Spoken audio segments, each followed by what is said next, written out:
Good evening, ladies and gentlemen. My name is Matt. I will be your alchemist this evening. It's good to see you all again. It's been a little while, and I am here with our first returning guest, Mr. MSArthadian. How are you, sir? I am doing very well right now. How are you? I'm good. Yeah, I'm good. It's nice to be doing this again with the curtain behind me. Yeah. Got the lovely curtain. I just kind of I think, got a black curtain right here, so it doesn't have a nice design like you do. yeah. Well, I had just gotten it set up with the curtain, and then I was leaving. And now I'm back again. I don't have a wall behind me with black mold, and I'm in Britain again. We'll get that story at some point, probably. Yes, yes, I would like to hear it. Yes, but for those people who don't know who you are, and they hopefully they'll have seen the other one you were on. But for those who don't, who are you and what do you do? I am MSArthadian, also another Matthew.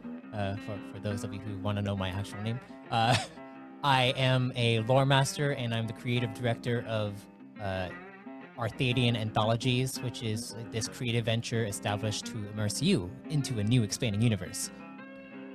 And basically, this new expanding universe is called the Core Realms. It is a science fantasy universe that I've gotten inspired by Star Wars, Marvel. Mass Effect is one of like my favorite franchises with that has to do with science fiction and all that stuff. And I created a tabletop role-playing game specifically for this universe called Reborn in Power, and we've been playing it a bit. We've been playing it a bit over on our Discord server, and right now I'm also working on a beginner module for it, and that's going to be entering playtests coming up next month, actually. Mm-hmm. Yeah. All right, and the oh no, I clicked. Okay, Google was not my friend there. Okay, so the website I just showed is the website. Yes. The expanded universe, the Reborn in Power. Let's do that and make us bigger. There we are. Yeah, the Reborn in Power website where you can find all these things and where you can join the Discord, which is somewhere here. Watch live. That's not it. So that's that as the actual live stream. So if you click on that, it will take you to, I believe, the YouTube channel. Well, I was on the YouTube channel anyway, but there we are. Yeah. All right. Superb. And then on the other ones, it will like show, like that one right there is a new coming like series that's going to be popping up called The Doctor. Nice. Dr. Cal. And then and then the next one, if you go to the next one, that's another series that's going to be featuring my brother inside of it and one of his friends. Nice. And then the next one is basically subscribe and join the community. Joining, like if you click on join the community, I'm pretty sure that's the Discord link. And then subscribe is to subscribe to support. And then the next one is the first one that will pop up when you do go to the website, and that's for the playtest. And if you click join now right there, it will take you to the Discord where you can come and, have some fun with us inside the Discord. And we like to play Reborn in Power constantly. That is our main game. And I am sometimes there. Yes. Sometimes I'm there. Yeah. On Tuesdays. That's on Tuesdays I'm definitely there. Tuesdays at a certain time I'm there. Yeah. And then I usually have to sleep afterwards. It's a little wonky with schedules and all that stuff because I'm in California. You're over there across the seas, so we're like several hours away from each other. So trying to schedule that out at the right time it can be difficult, but thankfully we've been able to make it work. Yeah, well, this is the thing with talking to people internationally. You have to try and iron out a good time for you and for them. Yeah. And when you're crossing multiple time zones as well, because Reborn in what we're doing with the Twitch stream and with what we were doing with the podcast, that was crossing over a couple of time zones, right? Yeah. Because the US has a couple. Yeah, we have. So I'm in the Pacific Standard Time, and then we have 2 players who are in Central Standard. So they're 2 hours ahead of me. But then we also have you guys who are like 8 or 7 hours ahead of us. Yeah, me and Iraq. Yeah, we're GMT because in Britain we invented time. So we get the time, and then the rest of you adjust to Britain. Yeah. Yep. Right. Yeah. Well, it's the thing with, I think precisely. I'm trying to think. I feel like precisely 0 of the people I've spoken to so far on You Meet in a Tavern have been British. I'm pretty sure none of them have been. Oh, really? Yeah. So everyone's been American or Australian been, so far. Branching out to the the Americas for some time. to the colonies. Have been communicating with the colonies. Yeah. Oh no. Black Knight. Where's Black Knight from? Bulgaria. That was the closest. The closest from Bulgaria. Was that Radio Retro Future? I believe. No, that was Aragmar. That was oh, okay. Mr. Starshot. Oh well, I guess Bonsart's Bonsart's is Dutch, so that's even closer than Bulgaria. They nearly invented time.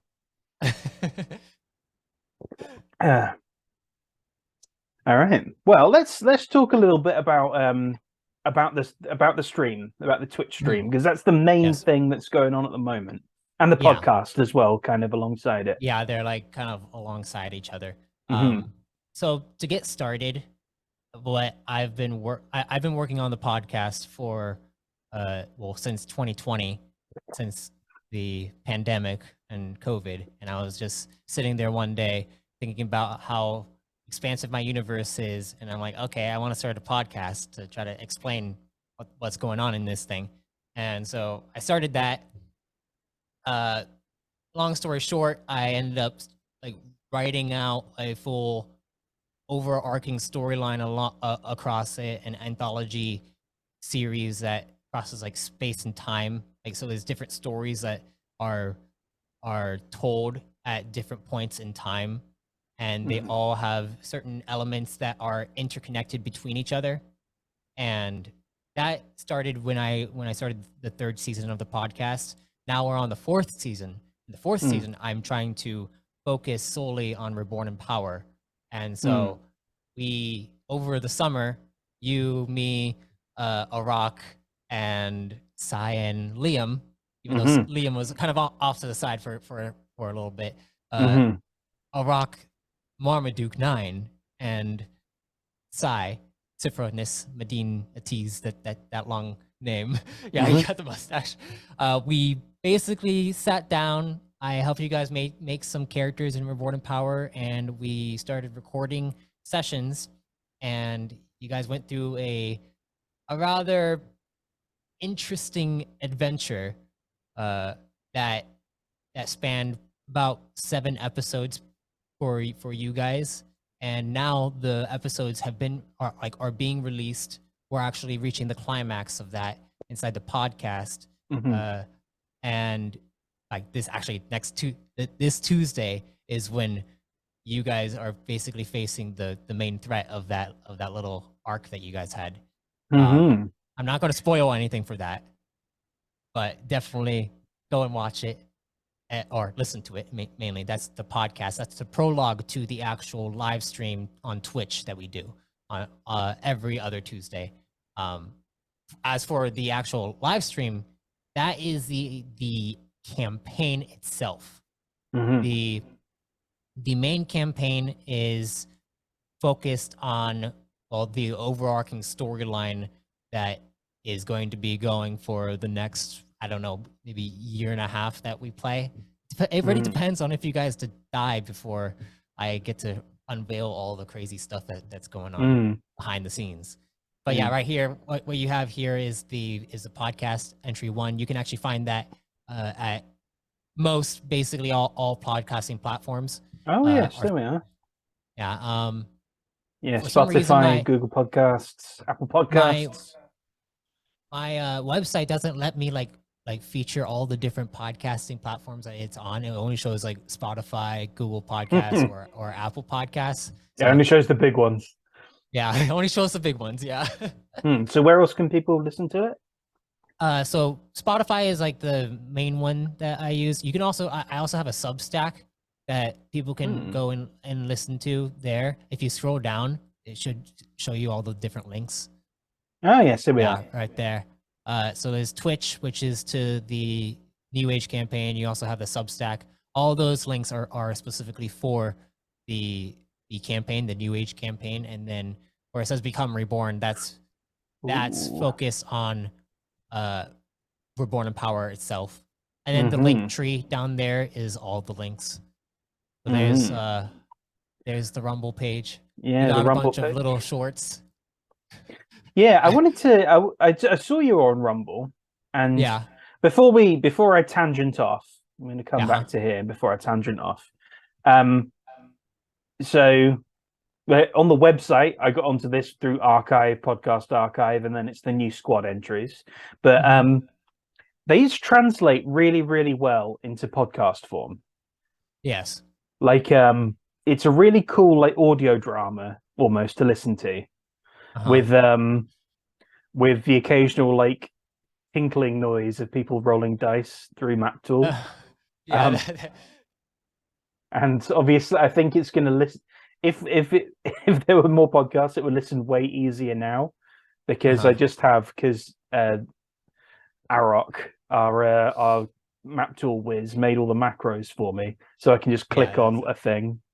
Because I was being a granddad and just doing all the maths. Yeah, you used to do all the math, and Arak, whenever you'd leave, Arak would be like, I don't know why he doesn't just do macros every single time.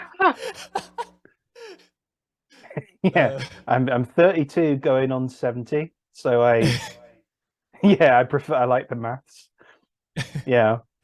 But I will admit the buttons make it way easier. It's just like, I can just click that. Oh, yeah, it's done. Yeah, especially with our last session when we did the Kunami. Oh gosh. Yeah, we'll get to that. You can find out what Kunami is watching the series. Yeah.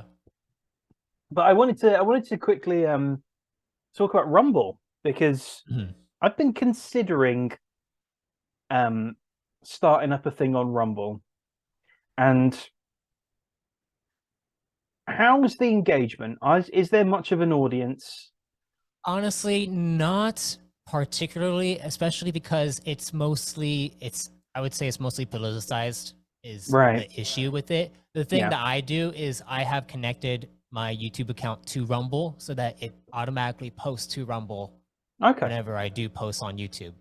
So that helps, and it also helps with diversifying the content on Rumble so that there's not as much politicized content there.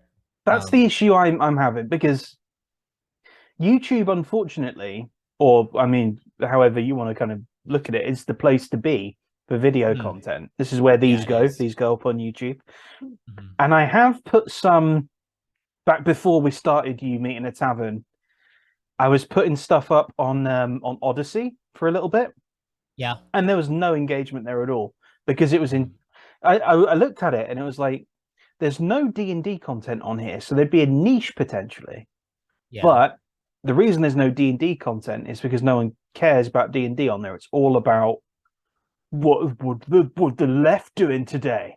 It's like, I'm just like, oh, okay, right. Yeah, I guess I'll just abandon this for now. Yeah, I'm kind of done with just the politics on both sides of the spectrum. It's just like, at a certain point, we need to stop focusing on that stuff and start just making our own stuff and not care about what other people are doing. Yeah. Well, the rise of the sort of Iron Age stuff at the moment is potentially the beginnings of that, which is something that I quite like, and I would like that to, particularly on places like Rumble, I would like that to really take hold and really kind of start bringing up that alternative content. Because at the moment, I mean, this is the thing that really it really kills a lot of these alternative spaces, is the kind of jump on the political angle as opposed to entertaining people. And it's the issue that Rumble had. It's the issue that kind of Minds has as well, to a degree. Minds, I know Parlor to a degree had it, which is why it got kicked off of everything. Well, Parlor was a fun, interesting one because it started off, it was very political for a bit, and then it kind of became a really fun, kind of energetic space. Did we meet on Parlor? I think we met on Parlor. Possibly. I don't know. It was either Parlor or Minds. It was one of those two. One of the two, yeah, one of the two. Because I flirted with Twitter in the past, and I just can't. I just can't do it anymore. I'm kind of there right now, like listening to all the OGL leak stuff that's going on with D&D. I don't know how you're handling that stuff. What does that mean? What does I've been wondering what OGL means. So the open game license for D&D, where it allows like creatives to basically create D&D 5e content like freely without having to pay royalties to Wizards of the Coast. Now I have seen this. I just I didn't know what the acronym meant. Yeah. Basically, Wizards of the Coast had a leak. We're not sure if it's confirmed.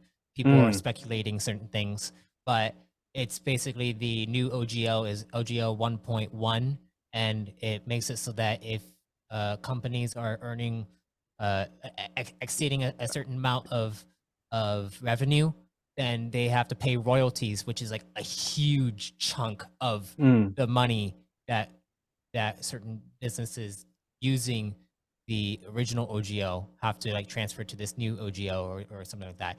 People are saying like there's different views on it, but start opening up your repertoire into different tabletop RPGs is what everyone is like kind of thinking about, because we have like Pathfinder, we have Starfinder, but those are technically under the OGL because they were originally created from the D&D.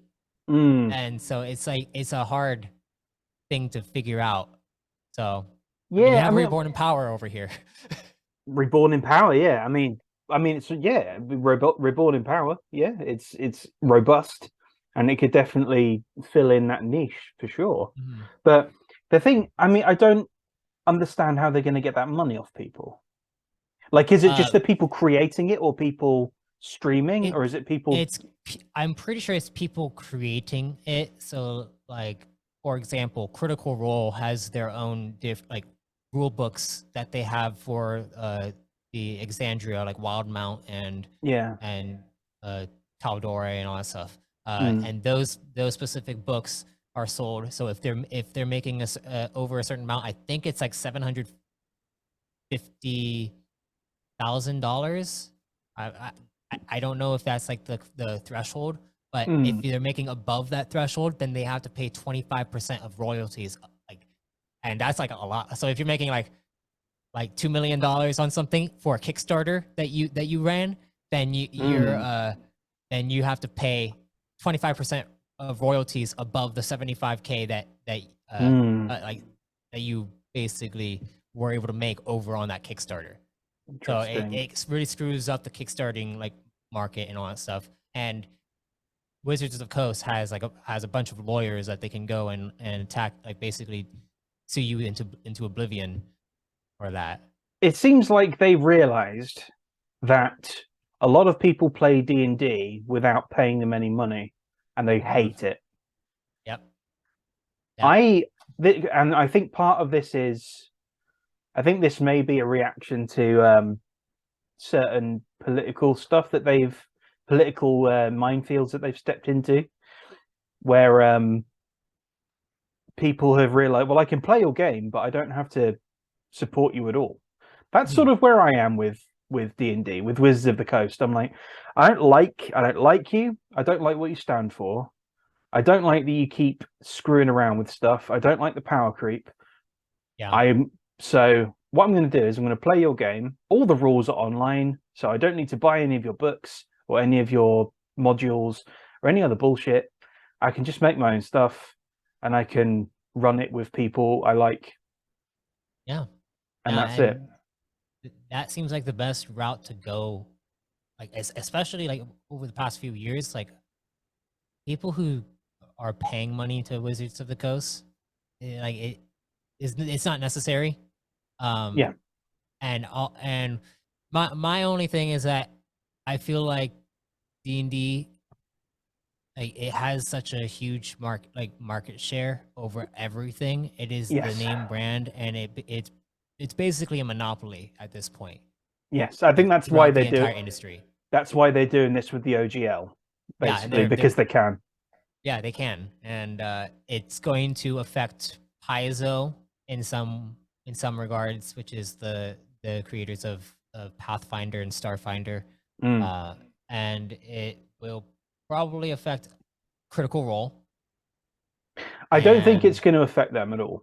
You don't think so? No, I think they're going to just continue doing what they've done regardless, and basically be brought into the fold with Wizards of the Coast, because they basically are already. And they're too popular. I think stepping on their toes would be a really, really bad move for Wizards of the Coast. But also, it's probably also like Hasbro kind of like stepping down on Wizards of the Coast too, because the Hasbro executives are like we need to make more money, and how do we get more money out of D&D? Let's make one D&D and make everything like centered around that, and no one can create within it unless they have like our specific license for it. And you need to be on their subscription service in order to even access certain things.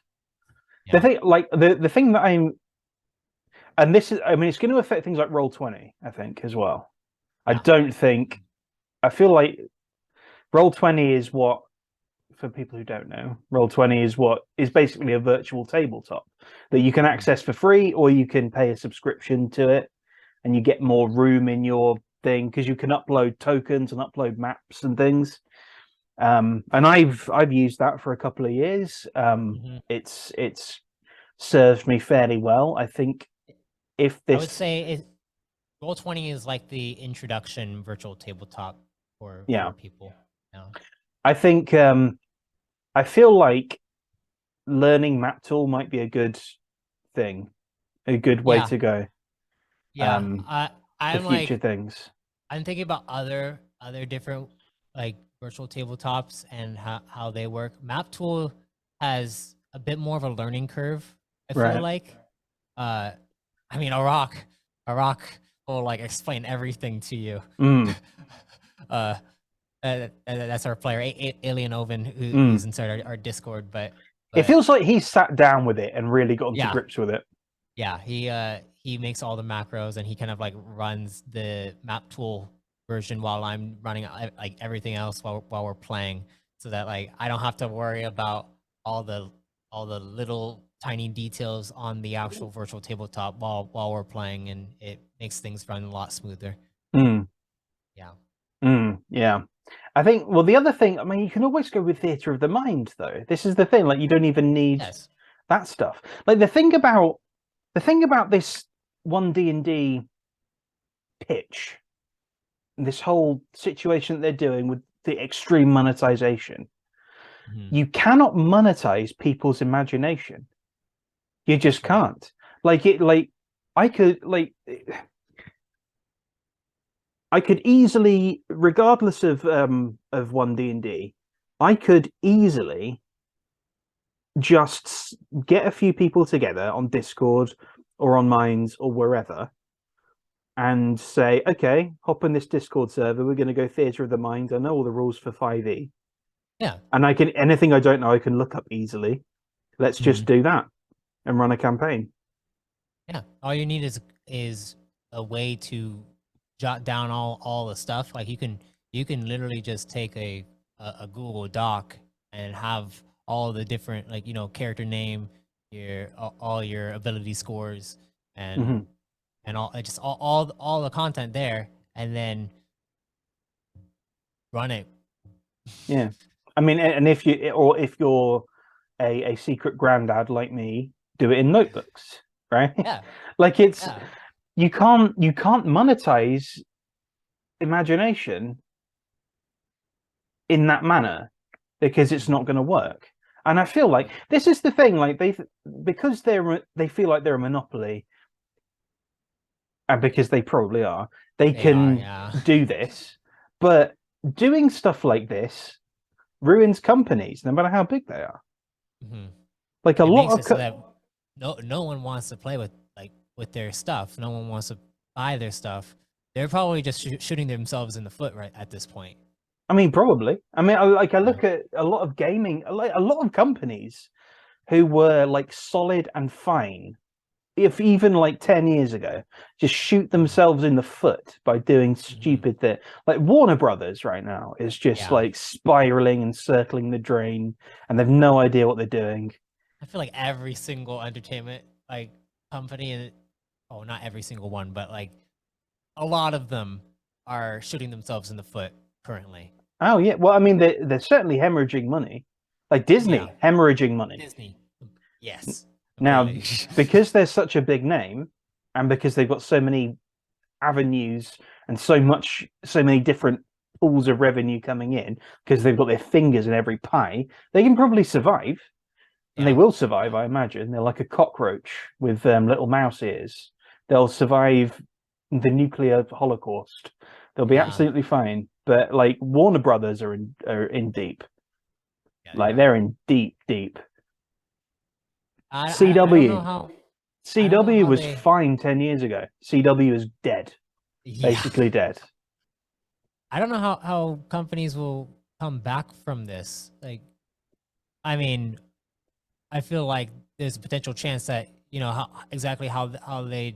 the comic book, like Marvel sold all their stuff to Disney like back in the day when they started going down under.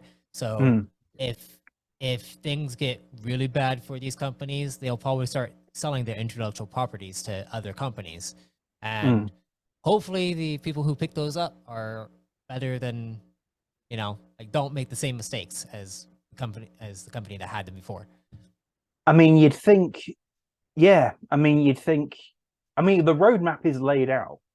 Like it's not a secret, or like, oh, how on earth did this happen? How did we? It's obvious how everything got screwed up. It's right there. You put more focus on bombast than story. You put more focus on political stuff than story and character, and you made shit. You made really pretty shit, but you made shit. And that's not to say that you can't like introduce politics to your stories. It's just that it's, as long as you're not pushing a political agenda, it's completely obvious what they're pushing to people, which is why they tune out of it. Yeah. But well, if you're able to take like both sides of the spectrum and try to give a story showing that in a nuanced perspective, then it could be an interesting story to really think about different things. Well, like one of my favorite. It's been a while since I've seen this, so I hope it holds up. But District 9 is one of my favorite films. Oh, and that is a very political film. That is like one of them that wears all of its like apartheid subtext well on its sleeve. But it's a really, really well-made film with a really compelling character and situation that's grounded and believable. I think I only saw that once when it first came out. It's been a while. It's been a little while since I've seen it as well. Yeah. But it's, I mean, like you read, I mean, it's the same with people's books as well, particularly like indie books. There are times when there's a lot of political stuff in these books, but it's woven in a way that makes more. It's like digestible. It makes sense in the world. It was digestible, and it's diegetic. Is that the right word? I don't know. Where it fits in the book and it fits in the world. Yeah, it fits well with the story that's going on. Mm. Like, for example, Star Trek.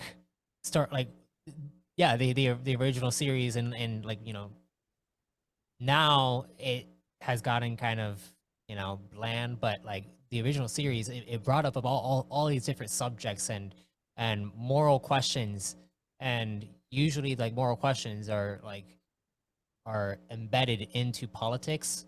So bringing those concepts into your story, you have to like question all these different things, and that's why I actually really love Star Trek. And you were watching the original series, weren't you? Yeah, I was watching the original series. Yeah. Well, last time we spoke in this format. Yeah. But yeah, I finished the entire series, and I watched I forget which one. I think I watched Wrath of Khan movie. Okay. After that, so and then I started watching the next generation with Picard. Yes. Is Wrath of Khan the only movie you've seen of them? I don't. I watched the Wrath of Khan from the originals, like the original cast. Yeah. And yeah, that one was interesting to me. Okay. I watched it like several months after I watched the actual series, so it like I didn't have like the full feeling of, because I remember the in the original series when Khan first came about, and how like it was an interesting introduction with him coming in and affecting the Enterprise, and how he tried to get his people in on it, and then they sent him off to like a random world, and then he got pissed off about it, and then inside the Wrath of Khan movie, he comes back, and then I believe that's the one where Spock dies. Yes. In it. Yeah. And spoiler alert for a movie from 1982. Yeah, and when I think about like the newer movies, like with Chris Pine, who is going to be inside the D&D movie coming out in like March. Yes. When I think about that, I enjoy. I remember when I first watched the newer movies, because I had never seen the original Star Trek before I watched the original the newer movies, and I enjoyed those because I was a kid. I liked the action and all that stuff. But then now when I watch the original series and I rewatch these newer movies, I see the stark difference between how the original series used its action sequences in a more controlled format, whereas the newer series is just taking the newer movies they only have a certain amount of time, and they want to try to get as much action in there as possible, so they just pump in everything. You can argue the new series are doing that as well. I mean, certainly what I've seen of like Discovery, that's what they were doing. I have not watched any of that stuff because I've heard all the reviews about it, and I don't want to. No, avoid it. It's just avoid it. Avoid Picard as well. Avoid that. Strange New World. I don't know if that's. I keep hearing like reasonably good things about it. Yeah, I've been seeing good reviews about it too. I just not. I don't know. I feel like I need someone else to like who I trust to tell me if it's good or not.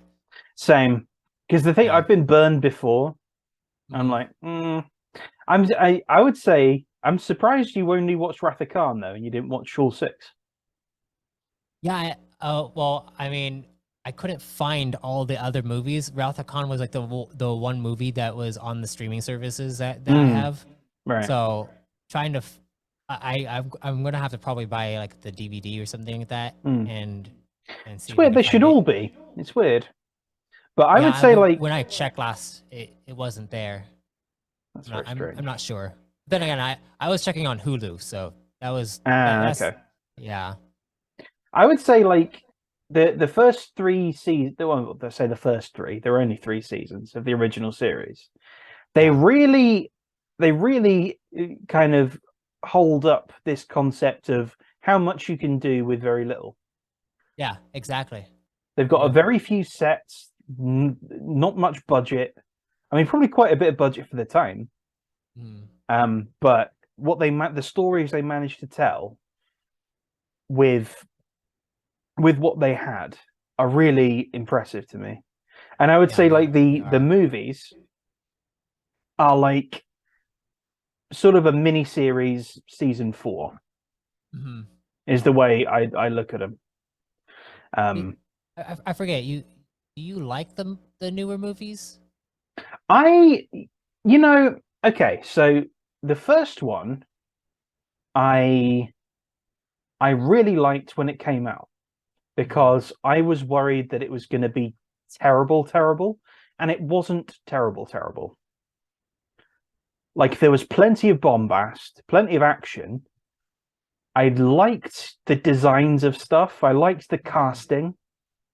The story, I mean, the story was like, zipping about here and there, but it was like a ripping yarn, and I'm like, oh, whatever. I'm okay with this. Yeah.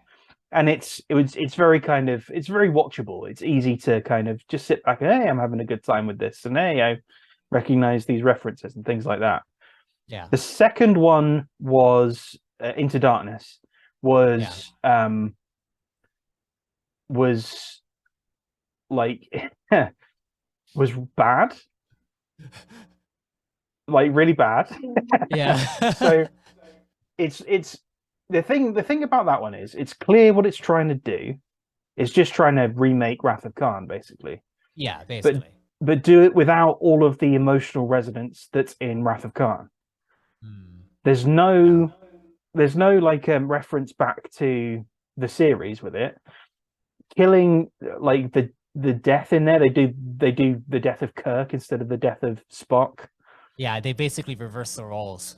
Yeah, they reverse the roles, but then they undo it by the end of the movie. Yeah, that was and it's pretty clear. It was pretty clear that the writers of it they hadn't done their homework.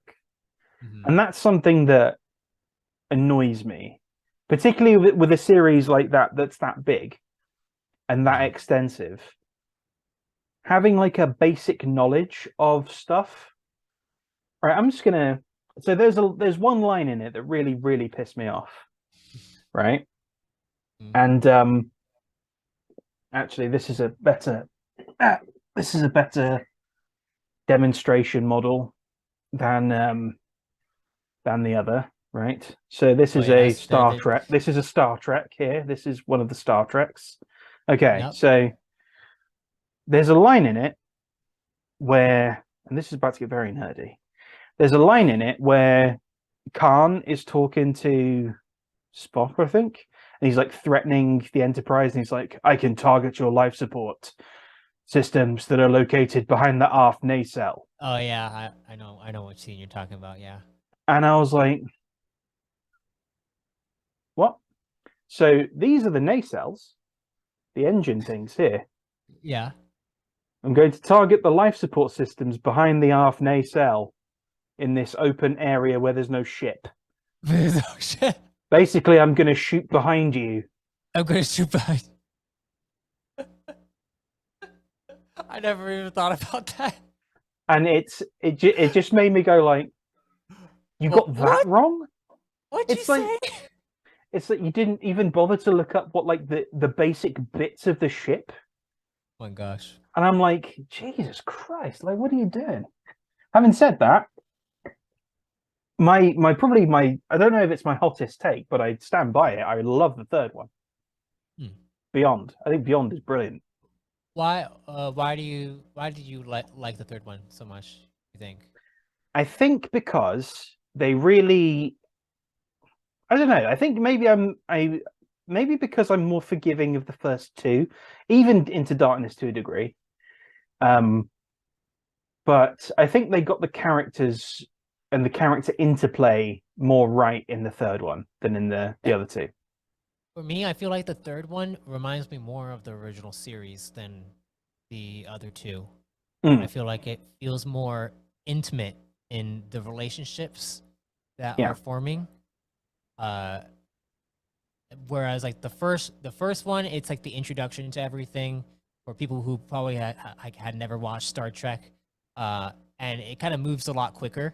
And then the second one is just the second one, and then and then the third one, it actually takes them traveling through space. You have Kirk who feels like he's getting old, and he's older than what when his dad died, basically, inside the series. And it starts to go into all the different like emotions between, like, Spock. Spock has the death of the older Spock. And this is after Leonard Nimoy died. So it's like a tribute to him in a way. And then they paid the right amount of respect to those things. They did better than Star Wars did, in my opinion, when they and you can't do much worse. Last Jedi. You can't do much worse than Star Wars, really. Like I feel like in the third one, the people writing it had more. I think it was better directed than the other two, and the people writing it had more of an idea of what Star Trek was. Star Trek is. Star Trek was. Let's be fair. Was. It's not really that anymore. And also the mechanics of everything. And I think just the way everything is put together is just better than in the first two. Like the action scenes in it are very big and bombastic and loud and blah, but the components of them kind of follow on in sequences. So it's like this is happening because of this, and because like it's been a while since I've seen the movie now. I think so. They're trying to get away from the planet. So the Enterprise gets blown up in it, basically, and they're trying to get away inside the third one, right? In the third one, And they're trying to get away. So they're like, okay, we need to get out of here. All right, cool. So they cut off the engines. They cut off the nacelles. So they can't get away. And they're like, oh, we can't because the engines are gone. Oh, shit. The first thing they do is take out the shields, and then they take out the shields in the right place, and then they take out the engines, and then they try and get away another way. So they take out the thing that leads to the main reactor. It's like, okay, so all of these things make sense. So it's like, okay, this follows on from this and this, and like the villain is undercooked. Like it's not a perfect film by any stretch. Like the villain is very undercooked and needed more. But overall, I mean, considering the first two, it's like such a massive step up. And now the fourth one's probably not going to happen because that one didn't really make much money, which is kind of unfortunate because they finally got it close to right. Yeah, they started getting their rhythm in it. I feel like making right. There's the new Star Trek show that's come out, right? The Strange New Worlds. Yeah, Strange New World. That one's new, right? That's is it based off another series? It's based off Discovery / the original series because it's Captain Pike. Okay. It was the first captain in the first pilot that didn't get aired. Yeah. And then Pike comes into Discovery, and it's that Pike and that Spock as well. And it's his adventures on the Enterprise. Okay, interesting. And I keep hearing good things about it, but it's just like how about this? I'll see if I could watch it, and I'll let you know what I think. I feel like because you're on Twitch, I feel like there needs to be, because you can do like watch parties on Twitch, can't you? I think so, actually. I know you can do watch parties on Discord. We could do a watch party on Discord. That's true. That's true. I mean, I feel like on Twitch would be more entertaining. Yeah. and we can all just comment on it. Yeah, we can like Mystery Science Theater 3000 it. But I think it needs to be on Amazon Prime. Oh yeah, I do have Amazon Prime, so that's good. But I don't know Strange New Worlds on Amazon Prime though. I did get the Star Trek tabletop RPG too, so that's something I've been reading into. The interesting thing about it is it like how it works is it's all about the different scenes that you do. Like, so just like the original series where like each scene there's something happening, and then the players have to solve what is happening inside the Enterprise. Like if something goes wrong in the engine room, then you have the specific person who's tasked to do those things, that specialized to do those things, to go do it. And it seems like such a fun system. And also it requires 2d20, and then you have to roll lower like on it to succeed. So like rolling a 1 is like a critical success. Interesting. I thought it was like I thought it was D6s, but I could be thinking of someone else. I think I'm thinking of the I'm thinking of the Alien one, which is done through like Blades in the Dark. Is done with D6s. That's fun. This one's Blades in the Dark is fun. Well, I haven't played Blades in the Dark, so I mean, that's a lot of fun. I need to learn that one. I'm playing it at the moment, and it's good. Nice. Yeah. I've been wanting to learn more systems and like play in more systems. That isn't Dungeons and Dragons 5th edition, and I mean I would like to play in Reborn in Power, but you know, we'll see what happens with that. But I do want to play in like more game systems and see how those work out and all that, because expanding my repertoire of different game systems can also help with updating Reborn in Power in certain ways to see if there's like better ways to handle certain mechanics, because I do realize that the issues with Reborn in Power, and it can be a crunchy system. Well, that's the thing that I was about to kind of get into, was the from the dev point of view, what is the situation with Reborn in Power, and is it what areas are you potentially looking at to tweak? So, well, I mean, what it is right now is I mean it's playable. It's very playable, and people can hop in and play it. Right now I'm working on the module so that it's like it's streamlined to a point where people could just read the module and run a game session without too much effort. And that's the beginner thing that you were. Yeah, that's the beginner module. That's Directive 140. And that one, the storyline for that module actually ties into your guys' storyline inside the New Age live stream. Very nice. So that will be cool. But things that I don't know if I'm looking to like really tweak much. It's more like just trying to balance certain things out and streamline the process a bit more. I would probably tweak how the character sheet looks mainly, so that modifiers are shown there, and you know like what the difference between a rank bonus and like the bonus or the check itself. So like the check adds your attribute score, whereas the bonus is just the rank and the talent that you have for the specific skill that you're using. And then other smaller things. I mean, I tweaked the armor stuff to I nerfed it. I would say I nerfed the armor stuff just because it was kind of it was a little bit more, there was a little bit more mathematics involved in the armor, because he also had the armor hits, whereas now the armor hits has been absorbed by the threshold. So as the threshold goes down, the less damage the armor takes away from when you do take damage, and that's mechanic stuff for Reborn in Power. There's a lot of different things inside of it, but the general concept of my stuff is the story and the universe that I'm building, like the core realms itself. And Reborn in Power is kind of like I consider Reborn in Power as the physical laws of the universe.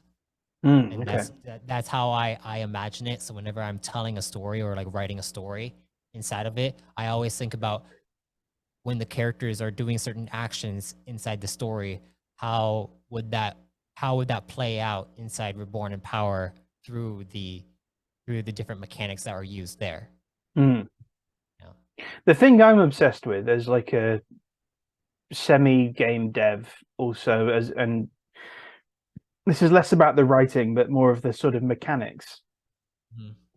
The thing that obsesses me is simplicity.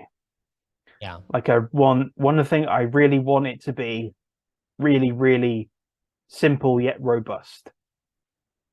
And what I found is that if you go, okay, I want it to be really simple, then what ends up happening is it's really kind of like, is this all you do? So I'm like, yeah. So is there more? Yeah. Well, it's like I've been working on a game and I play tested it a little bit, called Solar Sailors, which is another kind of sci-fi I think you told thing. me about it last time we talked. Yeah. So I've been tweaking that, and that basically just runs off a D6. And I thought, like, okay, so this is okay. All right, so just all you need is a D6 and you're good to go. And I'm like, okay. And there were like 5 skills, and you just roll the skill, and it's like, hey, okay, fair enough. I was like, playtesting it, I was like, something is missing here, and I don't know what it is. And I think it was like mechanical tension. I think that was the thing that was sort of missing a little bit, was the chance, because the crunchiness of stuff is one of those things that you kind of need, I think. Like just that element of, okay, I rolled like this. A chance. Okay. Yeah, there's a chance. Yeah. Oh God, it's going to fail if I add my modifier. So I'm adding now. I'm going D6. I've tweaked it just a little bit. I've tweaked the skill progression, so it's a D6, but also a D2. So effectively a coin, right? Oh, okay. So you roll your D6, and you go, okay, I can also flip a coin, and that's either a 1 or a 2, and you get to add that if you've got a skill point or whatever in the skill. Okay. Yeah. So you're going to get to a point where like you're higher level, and you're like getting your wallet out and flipping all of your coins, toss them up in the air and make it rain coins on the table. I know a creator. Well, I don't know them personally. I haven't like talked to them in a while. But they made this dice coin thing where it's basically like it's on Kickstarter, and it's basically like you could have a D20 or a D12, and it's a coin that has a little ball inside of it, and when you flip it, it goes to one number on the coin once it lands on the table, and it's like it's super interesting. I kind of wanted to get one, but they're like $60. Damn, I was about to try and look for it. Yeah, they're. I'm not going to now because I know I'll. Yeah. This is the thing with dice. Like dice are my, I love them, but they're my nemesis because I always end up getting them. Whenever I see fun dice, I'm like, give me the dice. You should see Sai's dice collection. It's a pretty big dice collection. Well, like I took all my dice to Poland, and then I was like, God, why did I take all these dice? There's too many dice. Don't know why I needed all of them, including the ones that come in like lovely wooden boxes. So, can we know the story of what happened with you moving to Poland and moving back and all that stuff? What went down? I'll give you the cliff notes, because I think this is something I want to get into in a separate thing. Okay. But so the cliff notes are, it went bad pretty much immediately. Yeah. And with the job, with the living arrangements, it went bad immediately. I was like, So I'll just get into some of the living stuff, because the job is its own freaking nightmare. But it's So it wasn't until I had to basically harass them into finding a place, because they were radio silence and really loosey-goosey and very like not very forthcoming about accommodation, which is one of the things really you should be quite switched on about if you're housing people. And I basically harassed and harangued them into saying, okay, yeah, we found a place. Now, I think what they'd done is they basically went, we want him to stop harassing and haranguing us, so we're just going to bullshit him. And they said they found a place, and they gave like the prices and stuff. I was like, all right, cool. Yeah, I'll do that. Yep. Fine. It was pricey, but I was like, okay, fine. The second I get there and the second I get to the town, they were like, so that flat's fallen through. I'm like, of course it has. Right. So they put me up in the in a flat with 5 other people, one of whom was having to sleep in the living room because there weren't enough bedrooms. So eventually I moved out with him after a couple of days into black mold wall place. Okay. Which was a horrible Soviet, very cheap. Half the windows were not functional. It was really, I didn't have a bed, but it was cheap. But I found out from a person who lived there before how much the bills were going to be because it was so poorly insulated. And I went, no. I told my roommate, and it was like, oh, we're not going to live here in winter. No way. No. So we ended up moving to another place, which is way better. That's good. Your camera is on fire. Oh, okay. Let me switch it real quick. This happens at some point. This happens occasionally. I don't know. You'll see, YouTube people. You'll see the message that came up about the internal temperature. But to kind of, I mean, we'll finish on a sort of high note. We ended up in a nice-ish apartment, which was very well heated, and I had a bed and a desk, and it was just generally a very pleasant place to be. That's good. And yeah, I lived there for maybe 6 weeks to a month before I left the country. Yeah. So it was a whole thing. Yeah, it was a whole ordeal. It was a whole mess. And I think I'll get into that. My plan is, so this is number 9. This is You Meet in a Tavern number 9. I'm planning for episode 10, the big 10, to be Lee and Carl. They don't know this yet, by the way. Hey, gotta get them on here. They don't know this yet, but I'll get them on. And we'll just, because it'll be a different vibe, that one. That one's going to be a bit more kind of chill because I don't have anything particularly to ask them, and I don't know if they have anything to promote because they're doing their own bits and pieces. So it's just going to be more relaxed, and we're just going to kind of shoot the ish. Just hang out. Yeah, kind of. Yeah. We'll see about. I might see about bringing in some other folks. If you're free, actually, we'll see about bringing in a bunch. Yeah. Do a full-on discussion panel. Hell yeah, because I know. Yeah, because I know Lee.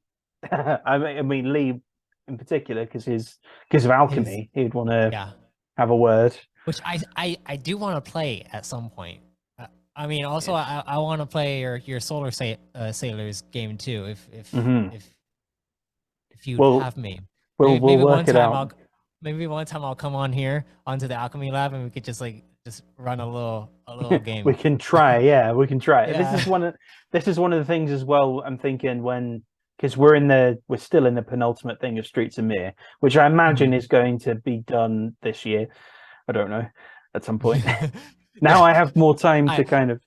I know how campaigns can be. They sometimes you start one and you don't know when to end it. Yeah, well, this is the thing. Like, we know, I know when to end it, and I know how it's going to end. It's only going to be like the end of this case and then the next one. But yeah, it's just shit gets in the way, man. Yeah. Like I've got 2 campaigns that aren't Streets of Mir that are on hiatus as well. Because of various things. I'm just like, okay. At some point it will all come back, and we'll be back in business. Yeah. Well, I mean, running campaigns or just running sessions in general it's fun, even though it can be very like it takes a lot out of you, but it's fun. I mean, I run like 3 sessions a week, so that if I didn't run them, then I don't know what I'd be. I mean, I'd probably be working on my stuff, but I like being able to test certain concepts of like storyline out inside my games, because I usually improvise most of my games. I don't plan out too much. It's more like I have an idea in my head of what's going to happen, and then the players and the roles like take it in an alternate route. So then I'm also surprised by what the heck is going on at the same time. That's always fun for me, and that's why I love them. It's a nice way to do it. Yeah, it's a nice way to do it. I like the kind of randomness that can come with various things. I like having stuff prepared. Yeah. And sort of, I quite like plug and play stuff where you can kind of go, okay, you've encountered. I like kind of the randomness of like the random encounter stuff, and go, okay, you've rolled this. That's about one of these. Okay, you can plug that in. There we go. Yeah, like when you're traveling, you have a table of different kinds of things that will happen.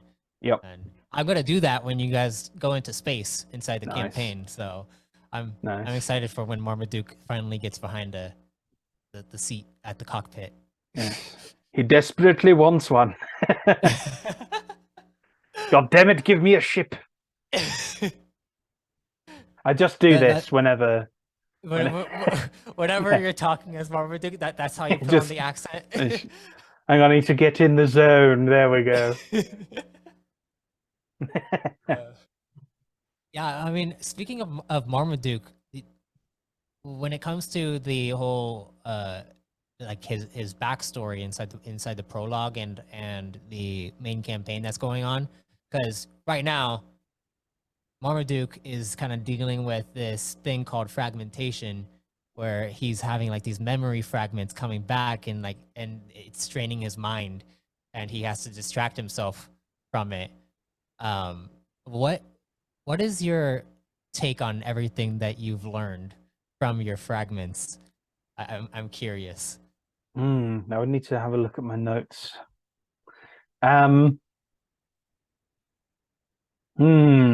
There's some things. It seems like I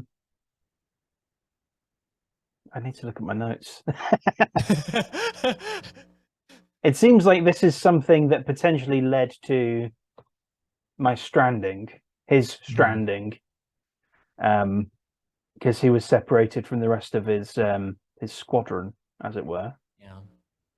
And potentially something that happened in the interim, because he was traveling for a long time. Yeah. And then the core reset, which is the big kind of event that led to people being effectively reborn, happened while he was on that journey. It was like a surge that happened throughout the core that caused mass amnesia, and then memories began coming back, but the memories came back so much that they, like, some people actually died from them because of how strenuous the memories are, which is what Marmaduke is going through. Because I mean, you remember, I think it was the second. No, it was the first session. The first session, you had a fragment inside the campaign. You had a fragment that came in, and then you literally like lost all your stamina in one go. Yeah, was it that, or was it? I think it was that coupled with you grabbed Buddy, yeah. And then a fragment came on when you grabbed Buddy. Oh, I thought he shocked me. I thought that was why. He did shock you, but it also like that. there's implications to everything that happens when it comes to Buddy and Liam and all that stuff. If you listen to the podcast, you'll hear Liam's story and how it somewhat connects to like other characters' stories as at the same time. I think the only character who's the odd one out is Arak, because he's not both Liam and Marmaduke are Kron, and then you have Sifra who's the Sin, and then so they're all like technologically based, whereas Arak is over here from Moria, and he's born from a freaking tree. He's a big purple man. Yeah, he's the big purple guy. Yeah. Though Arak's very chill. Yeah. for a big bruiser, he's a very chill guy. Yeah, I feel like so I feel like what happened with Reggie, which we'll get to in the podcast. I think what happened with Reggie is bringing a lot of stuff on as well, potentially. He may be involved. He may be involved in these fragments. That Reggie and Frezzo, especially that douchebag. Yep. I haven't listened to any of Liam's yet. Yeah, any of his stories, because it's pretty good. It's pretty entertaining, but it's also he's soloing it, so he's the one who's trying to come up with all these ideas while he's stranded inside an empty ship in the vast like emptiness of the cosmos, and he's dealing with like a more of a cosmic horror situation going on. Sounds like my book. Yeah. It's the Eye of the Universe. Yeah. I've been thinking about because I listened to, my flight home was delayed by 6 hours, so I was like, let's listen to some of these. And I think I listened to. I thought about listening to Liam's, and I was like, but do I want, because I'm a bit of a lovey method actor man. Yeah. So do I want to know, as Matt, something that Marmaduke wouldn't know? Yeah, I want to learn it.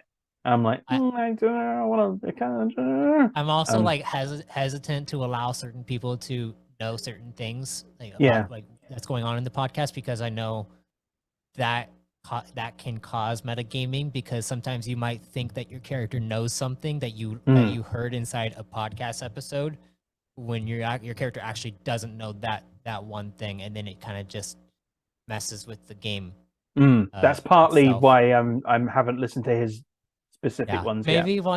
Maybe once more backstory stuff comes up inside the actual campaign with Liam, then you can go back and listen to it and get more context as to what went down with him.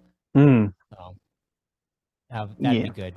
I have been listening, like as they've been coming out, I've been listening back on each episode, and it just cracks me up. Your guys' interactions are some of the best interactions I've had with players, and it's entertaining to listen to you always calling Sifra by her name. Yeah. And Sai is just like, don't call me Sifra. Occasionally all of it. Just to keep her on her toes. But he calls her Sai when he's like, okay. When she's having some issues, like with Buddy, I was like, I'm not going to call her Sifra, because that would be. Yeah. I especially love the part.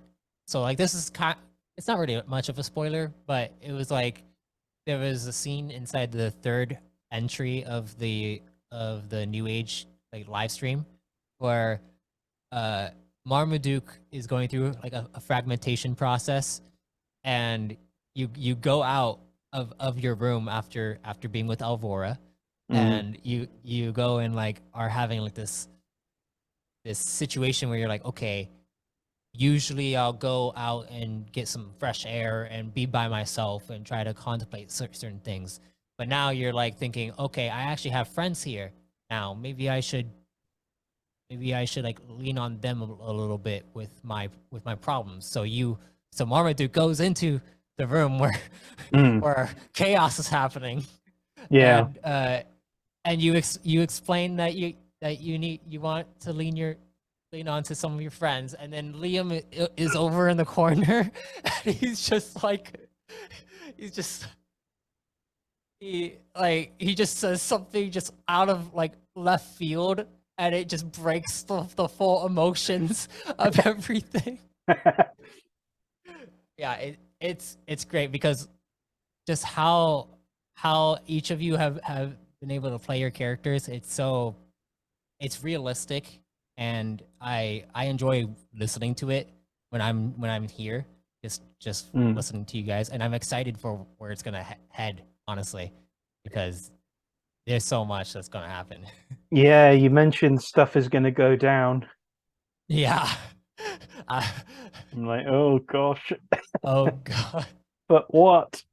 I haven't bought any special arrows yet. Yeah, that's actually something I'm planning on making for Marmaduke at some point. Is maybe Liam can craft you some trick arrows that that's how we'll bond over trick arrows. Right now he's holding the perverted little ball thing. Yeah. Like like with a rock, it's like he's the first guy I met. He's the big dude. He fights well. Yeah. This guy, I like this guy. This guy. I know you. Yeah. I know. I've known many like you.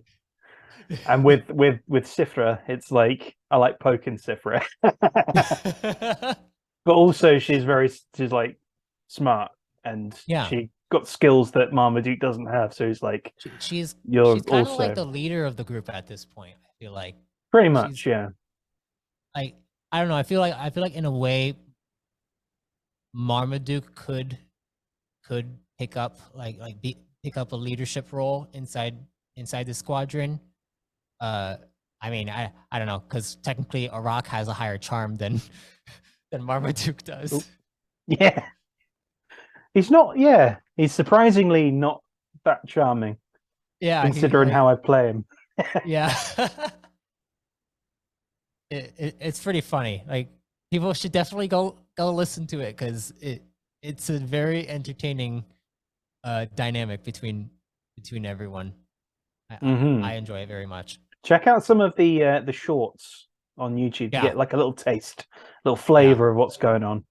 I got a few coming out this next week with the Krunami episode. Oh gosh. Oh, Krunami. Yeah. It's gonna be really fun to see where everything goes.